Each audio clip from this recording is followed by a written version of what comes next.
for example, we've got a story coming up, a video on hunters and drifters for in this year's TFI. Wait up, I'm going to say something about this.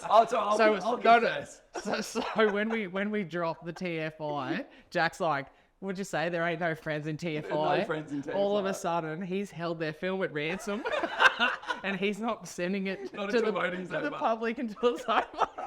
So yeah, as soon as voting's over, though, we'll pump them up. But you're right, there's no friends in TFI. It's a fucking battle. Battle it out.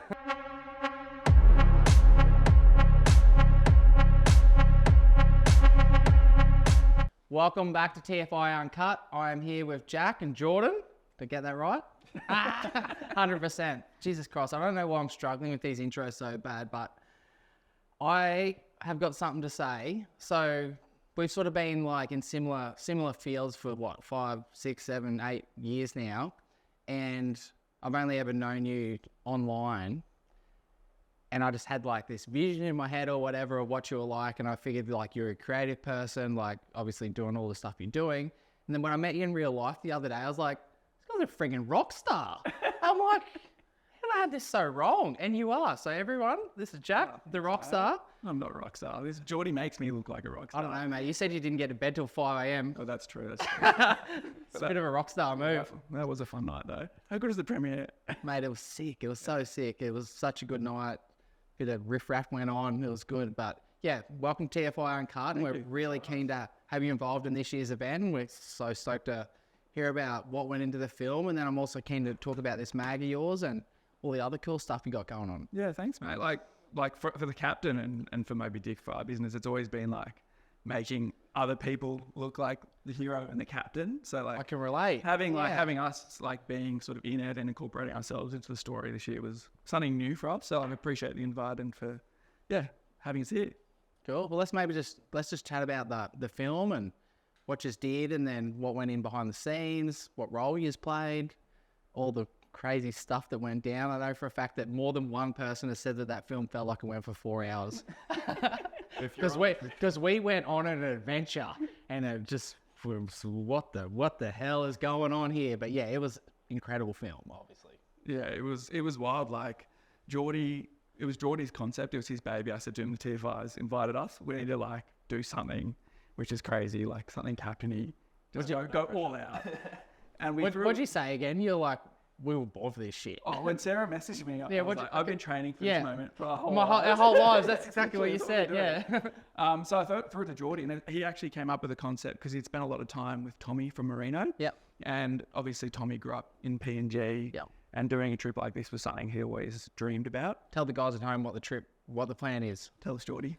So Tommy from Marino, he was born in the Highlands, Papua New Guinea, and spent his whole youth sort of flitting around the world.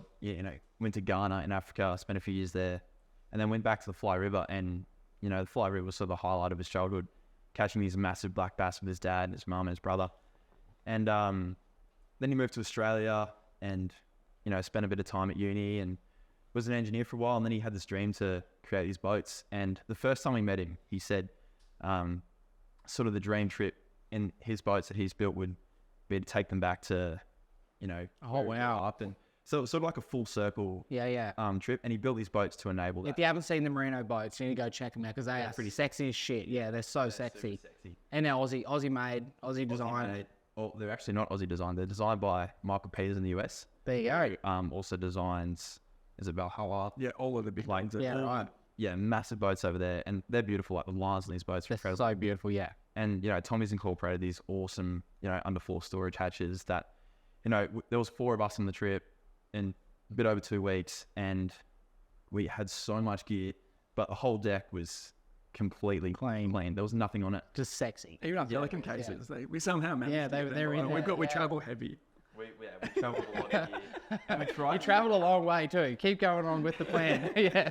Oh yeah. So the plan is to launch at Weeper and hopefully get to this sort of bass and barra mecca up the Fly River, which is actually 380 k's up the river. Which is where? It's a place called Suki Lagoon. Yeah, but where? Is it PNG? Where the guys wanted to try this sexy ass boat to PNG and catch black bass. Yeah, and so that part of PNG, it's right on this international border between Indonesia and Papua New Guinea, which there's a lot of unrest there. Tommy talked about in the film, but there's guys walking around in the forest with sawn off shotguns. So it's a pretty wild spot, and a lot of the houses in that area are built on top of severed heads. It's like a good omen, and it protects the property. So that's what we were in for. Jesus. Yeah, guys. It was pretty wild. And obviously, crossing international waters was a whole thing. We had to, get fuel up there. So we had, $5,000 worth of fuel, like, delivered up the river to where we were going. But yeah, that was the plan. And we launched at Weeper, and then the rest was history. It didn't quite go to plan. It was a silly plan. Ridiculous plan. Absolutely, yeah.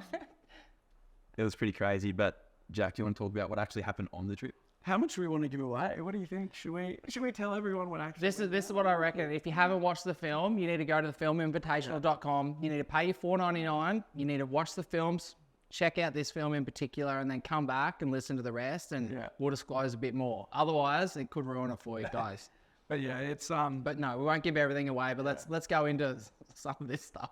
I was chasing myself. Like, I remember when I was a young, hungry photographer and videographer, and doing something like this was like, 100%. Yeah, you'd love it. I'm Yeah, old now. I'm married. that's what I I'm mean, like. Jordy told me this idea. I was like, okay, we'll do it. So yeah, we left Weeper, headed off on this journey, and everything was going good. Like, tunes were pumping. We had a couple of beers blowing. Yeah.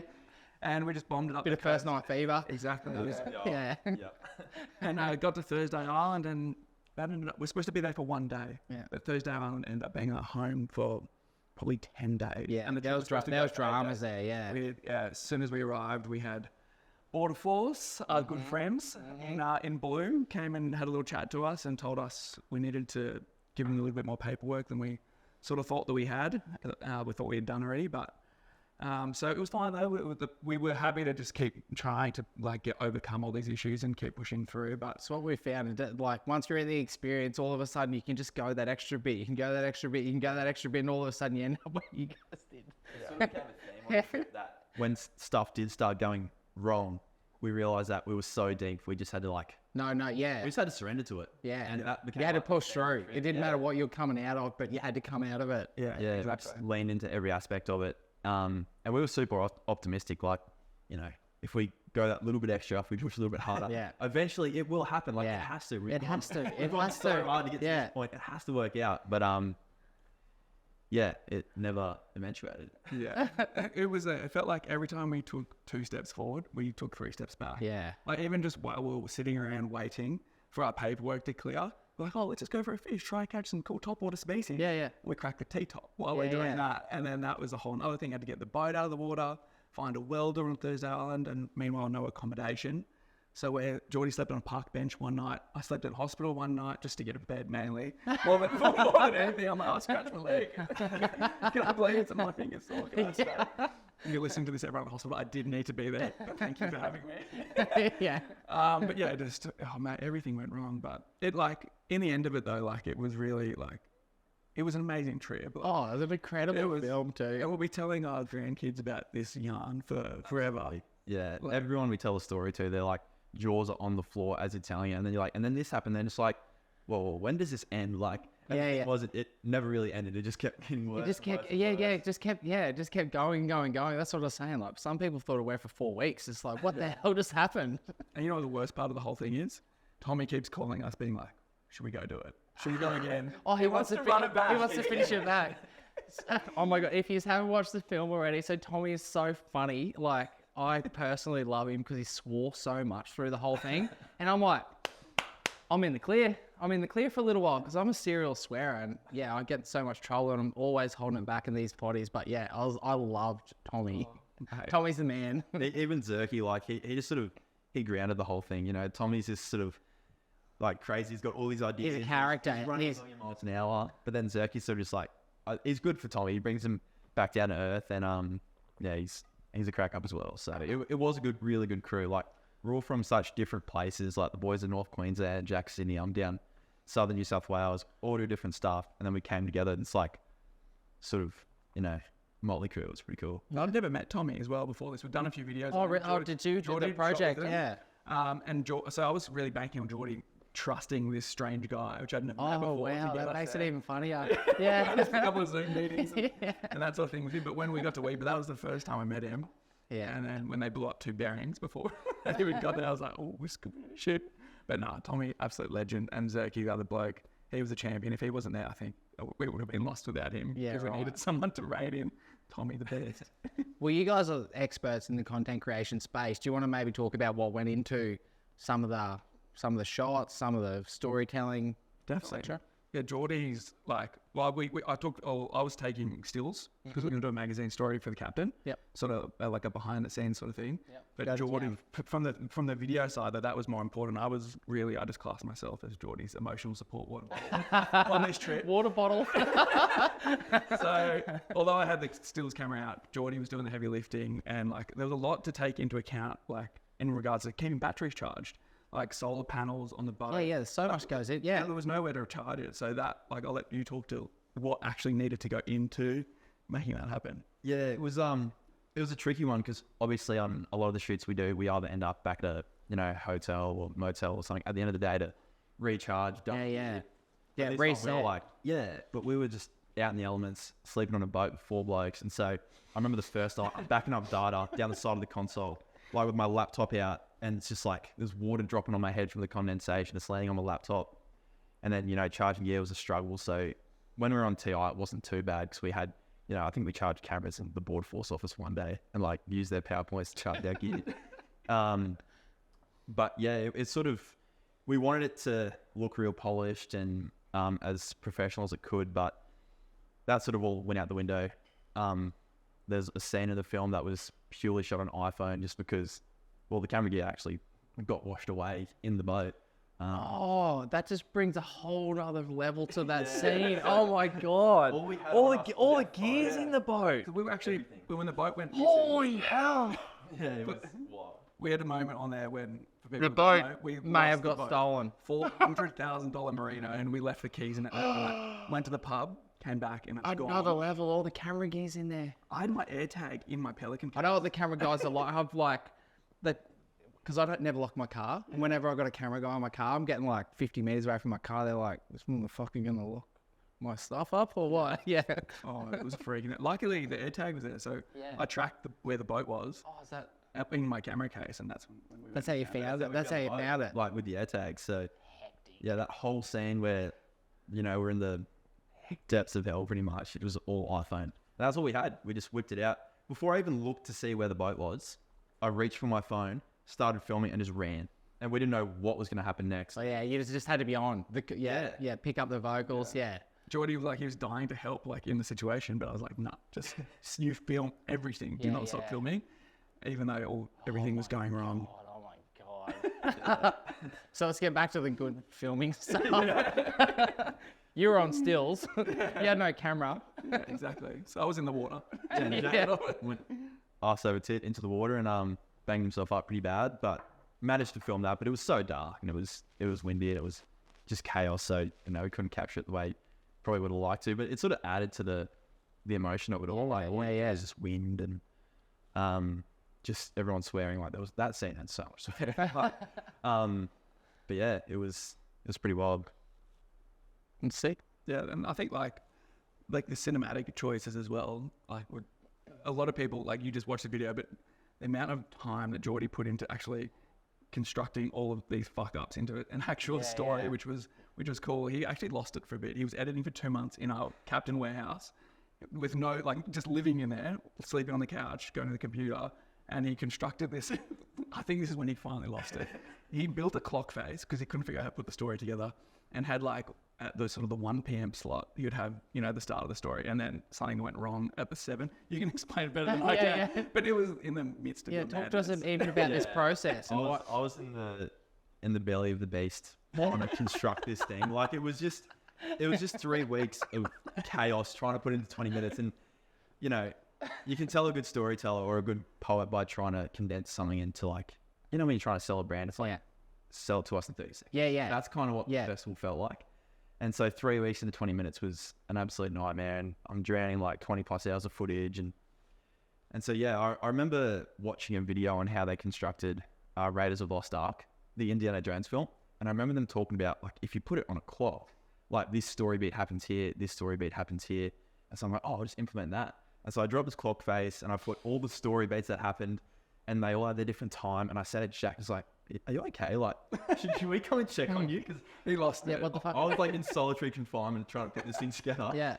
And yeah, and then we put the first draft together and I sent it to Jack and we watched it. I actually watched it with my mum and my stepdad at home, and they finished watching it. We're sitting on the couch and I looked at them and they weren't really giving me much. I'm like, well, this isn't a good sign. What's going on?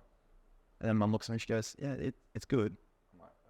No, it's not good. No, it's not good. And then I sort of realized that, like, you know, the sort of clock face was sort of just, you know, restricting the flow that the film needed. Yeah. So Jack and I jumped on the phone. We sort of reconstructed. What was your feedback originally? It was it was just the film was there, but like the big moments didn't really The whole big moments, yeah. Yeah, they're like, so that's when we decided to incorporate things like bringing in just like the iPhone footage and just letting it play and just letting the audience just Yeah, the actual, because what happened was amazing. Yeah. All you needed to do was just let it put it on the freaking screen. Because Tommy was just yapping the whole time. Simple as that. Just taking away some dialogue, stripping back dialogue Yeah. and letting intense moments breathe, I think. And that's what gave it that sense of tension through the film.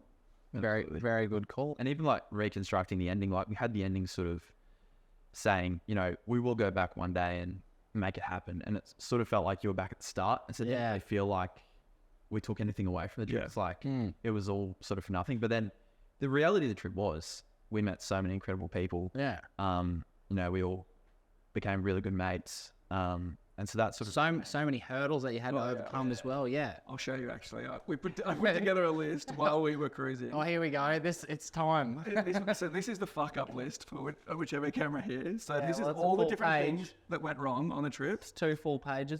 But it's what is even bigger than that is all of the different legends who saved us on the trip, yeah. and these are all different people who did something to help us along the way. Do you want to name a few? Oh, there's too many. There's too many, yeah. But like the Torres Strait Island people are like the nicest people I think I've ever met in my life. No one took any money from us. Like all they wanted was just like a hug and a handshake. Yeah. And like I was actually blown away by the kindness of strangers in situations like that. It was the coolest part of the trip for us. definitely restored my faith in humanity. Actually. Yeah, 100%. Yeah. It's so sick to hear all this because this is the whole reason why we do the TFI Uncut. It's to hear, because when you just see the film, you don't always get exactly what's going into it, even though in yours you sort of did. But there's still other levels to it, isn't there? Yeah. Yeah. Mate, yeah, we made friends for life. Any other standout like bad moments? Whoa. There was a standout good moment that didn't make the film. Oh yeah. Yeah, tell us. So shit was going. Well, let us. 100%. Yeah. Shit was hitting the fan. It was like day 4 or 5, and we went and bought a box of Asahi. And by the way, a box of Asahi on Thursday Island is $400, yeah. $180. Yeah. So that's a lot of money. Straight And, empty. we went to Friday Island to set up camp, and we pulled up into the shallows. We're like, oh, we'll have a beer before we set up. This is at like 2 p.m. It gets to 9 p.m. and we're still on the boat drinking Asahis. We hadn't set up camp yet. And we're like, oh my God, look, it's just because like North Queensland, crocs in the water, a little bit irresponsible, I'll admit. But that afternoon, I think we all came back from the trip and go, that was the afternoon where, you know, after everything that had happened so far, we were just having the best time ever. Yeah. Like nothing else existed in that moment. Yeah. It was just us on the boat, having a blast, listening to, you know, Pitbull. Yeah. Like, Yeah. I could go into more detail. That's what it's about. It's those trips where you just end up and you get to have those moments, and you'll remember that moment for the rest of your life. But without all this stuff going on, it just would have never happened. Exactly. Yeah, it's sick that you take that away from it. Yeah. I think the big fuck up for the trip was like, I think Geordie let them off the hook a little bit. So I want to put them back on the hook. Oh yeah, here we go. AMSA, the government agency. Yeah. Geordie, like there was roast 'em. there was flooding in the Coffs Harbour area. Yeah. And that was a sort of one of the reasons why we think our paperwork didn't arrive. But they fucked us at every hurdle. Oh, did they? The trip could have happened, but they actually put us in danger by we need to go, and we're missing our weather window, and we're waiting. Yeah. And I was just, well, so Yeah. And now they're emailing us being like, we heard you went to Papua New Guinea unauthorized. I'm like, mate, don't you get and start with us. So I'm putting them back on the hook. Yeah, no, they're on the hook. No, but at the time, it's like nothing can be an issue. Yeah, but now it's like, hang on, guys, it was them that put you in danger. Yeah, and you did everything right. We could have gone. That was the only reason. We would have fought the weather. We would have done all that stuff, but maybe we'll be back. If absolutely, Just give it a few years. I like emotionally and physically recover from that trip. Oh, Jack probably needs some. That's a bit more than I do, but yeah. Yeah. So for the guys at home, this is obviously an incredible journey you're going to go on. Like I said, some people said it felt like it went for 4 weeks. I don't know if that's a good thing or a bad thing. No, it's just like one thing happened, another thing happened, another thing happened, another thing happened. So you're going to get your value for buck out of watching this film. That's for sure. And it is an incredible film. But now that we've covered like a good chunk of that, I want to hear about the mag. Yeah, mate. Well, the Captain is our baby, so it's been running. This is the baby. Been running for 10 years now. Is it really? Is it 10 years? Next issue is number 40, and that will be 10 years of the mag. So we started it because we just always wanted to tell cool stories about the sea. And as I was saying before, like, it's not about us. It's about like interesting characters we meet along our journeys, and wrapped up in beautiful, nice paper, and comes out. Yeah, full time. Sexy as shit is how it comes out. Yeah. So I sort of didn't realize it as I was doing it until it all was unfolding. But the first creators community masterclass we did was a pitch decks one. Sarah and I did it. Yeah. And we actually did it on one of your pitch decks from about 6 or 7 years ago. Yeah. Yeah, I've seen it, and I was like, this is the best thing I've ever seen. And it was basically whatever you'd prepared to get featured in the ad or content made or whatever.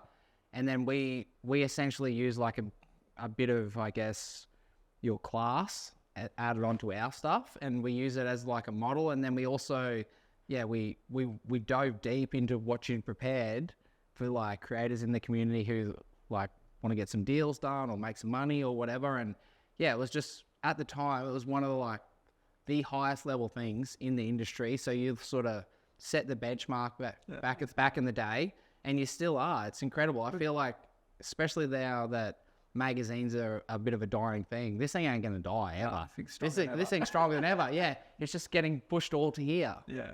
So every single story that you read in the mag is also a video.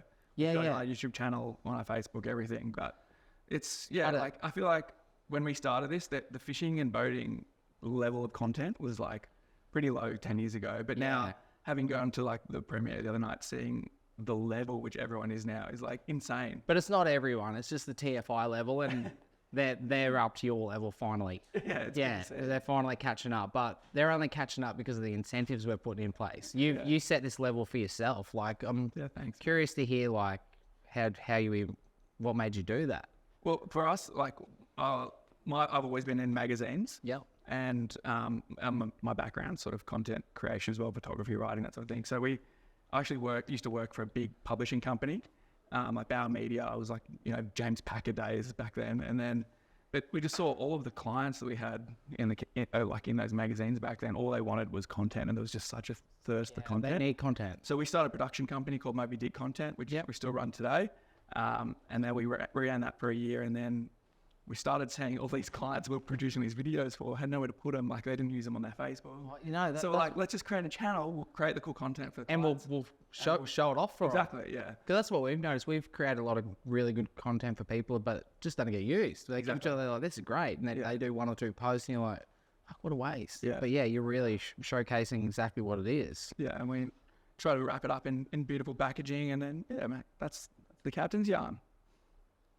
Tell us about, like, because it's got its, I don't know, like, how did you even come up with the look and feel of this? Mate, it's unique. It's very unique.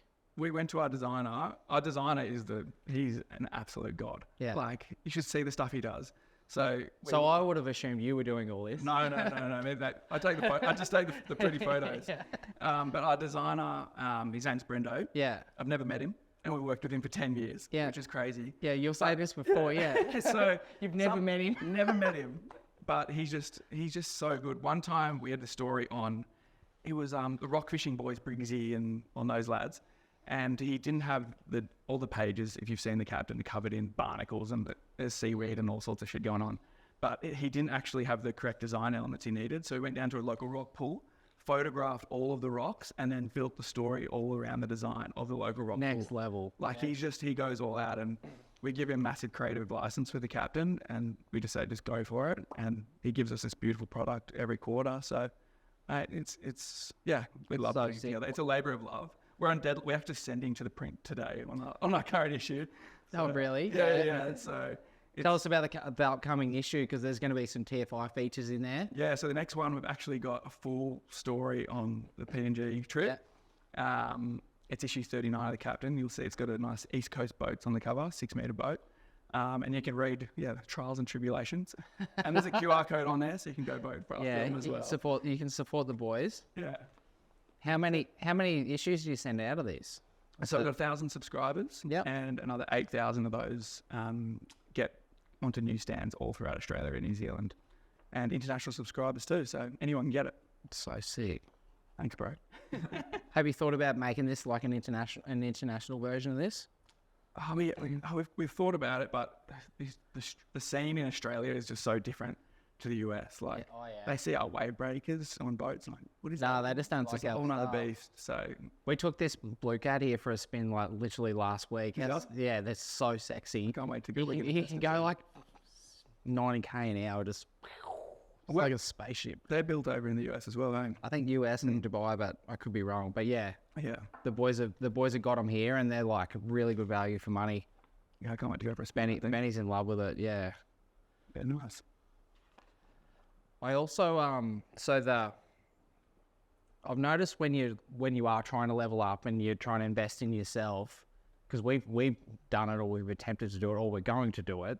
Like reaching out to you is a really good opportunity for these creators. It's like most people get to a point, but then if they want something to really showcase themselves and get them to the next level and put something on their resume that they're proud of, you're a bit of a go-to person to see, I think. Like we've worked with a lot. Like for example, we've got a story coming up, a video on hunters and drifters for in this year's TFI. Wait up, I'm going to say something about this. So when we drop the TFI, Jack's like, what'd you say? There ain't no friends in TFI. No friends in TFI. All of a sudden, he's held their film at ransom, and he's not sending it Not to until the voting's over. public until it's over. So yeah, as soon as voting's over though, we'll pump them But up you're right, again. there's no friends in TFI. It's a fucking battle. Battle it out. But we've done stories with Rocket as well. Yeah. Who won last year's TFI, and yeah, we love working with those guys, and I think it's fun for them to go work with a crew as well, like actual camera crew, because usually they're running GoPros. They're doing it all themselves. Yeah. So we go along and stick a proper camera in their face, and I reckon that like the best thing that comes out of it is all like the photos. It's like if they've just got a nice album, they've got some really good photos and memories, and yeah, it's top tier, bro. yeah, thanks, man. Appreciate it. Where do you see like all this ending? Like where do you see it heading or ending, or We're super happy. We just just keep love cruising? ticking along. Yeah, like kicking along. we just love doing producing cool stuff, telling interesting stories. A lot of people will be like, "Oh, you guys are going to run out of people to film with," but people are always building new boats. There's always new people. salty dogs all over the world we Yeah. can go find. So, mate, there's no end. There's just finding different stories and sticking a camera in their face. What are your favourite stories to do? I think the best have got to be like filming with those old boat builders, like Bruce Harris's of the world, like just guys that are just so like we did another dude, crayfishing guy from down South Australia, and this bloke, he looks like he was about 85 and he'd been hauling crays his whole life down on the rough Southern Ocean. Yeah. And I was like, "How old are you, mate?" And he's like, "Oh, 50 this year." I'm like, what? He looks 90. Yeah, but like just finding those little gems and telling their stories, that will never get old to us. And going from riding, pretty much testing every sick boat in the country is also pretty good too. Yeah, it's pretty cool. Yeah. Pretty cool. You obviously get to travel all around Oz. Yeah. Do all this All over Australia. to PNG, nearly to PNG. One day. I think though if we had, the universe was telling us not. Man, this is all top. Are you taking this, or are they sending that in? No, everything in here is all produced by us. Yeah, so you do every single thing in here. So there's not even an ad in here that you don't produce. Some of the ads are produced. Some of the ads, yeah. But every story that we don't even have any contributors. We've got a few columnists, but every story is written by us. Every photo, every video is taken by me and Geordie. So Yeah, we'll put September 13th in the calendar. Not wait up, that's the winner's party. That's wrong. put September 1st in the calendar. We might try and get you up here for the King of Kings. That would be Gold- sick. Mate, Gold we'd Coast. love to come. Yeah. We're shit fishermen though, so. Yeah, you're not going to win anything. Might see you at the Cass though. Oh, that sounds amazing. For the after party. Oh, sick. Well, while we got you here, is there anything else you'd like to add about the film and the voting period? Do you know that the voting period only goes for 3 weeks? Yeah. I've heard that. Yeah. Terrifying. Because someone was like, oh, we've got till September 13th, don't we? And I'm like, wait, what? No, there's only 3 weeks. The film's alive for 3 weeks. You've got 3 weeks to vote for your favourite teams.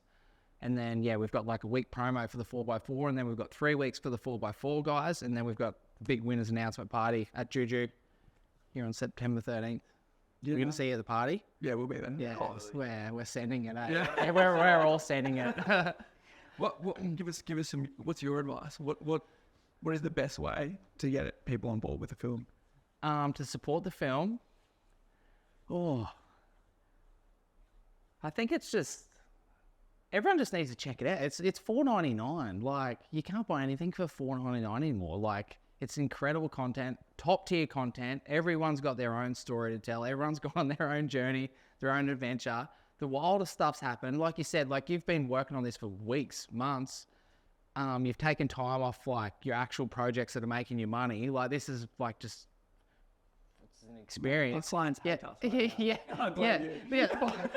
Well, Britta and Caden are your clients, and you've held them at ransom because this means so much to you. So yeah, I just think that you should. We're taking them out to dinner tonight, though, to say sorry. So. Yeah, you fucking put laxatives in their meals or something, I bet, so they can't campaign.